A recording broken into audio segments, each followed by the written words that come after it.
नमस्ते सिद्धसेनानी आर्ये मन्दरवासिनी कुमारी काली कापाली कपिले कृष्णपिङ्गळे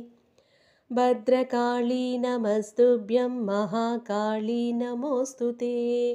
चण्डी चण्डे नमस्तुभ्यं तारिणी वरवर्णिनी कात्यायनी महाभागे कराळी विजये जये सिकिपिञ्चध्वजधरे नानाभरणभूषिते अट्टशूलप्रहरणे खड्गकेटकधारिणी गोपेन्द्रस्यानुजे ज्येष्ठे नन्दगोपकुलोद्भवे महिषासुप्रिये नित्यं कौशिकी पीतवासिनी अट्टहासे कोकमुखे नमस्ते स्तुरणप्रिये उमे शाकम्भरी श्वेते कृष्णे कैटभनासिनी हिरण्याक्षी विरूपाक्षी सुधूम्राक्षी नमोऽस्तु ते वेदश्रुतिमहापुण्ये ब्रह्मण्ये जातवेदसे जम्बूघटकचैत्येषु नित्यं सन्निहितालये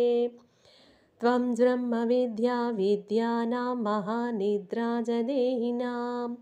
स्कन्दमातर्भगवती दुर्गे कान्तारवासिनी स्वाहाकार स्वधा चैव कलाकाष्ठा सरस्वती सावित्री वेदमाता च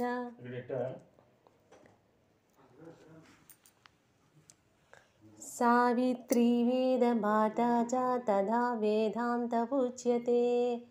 कान्तारभयदुर्गेषु भक्तानां चालयेषु च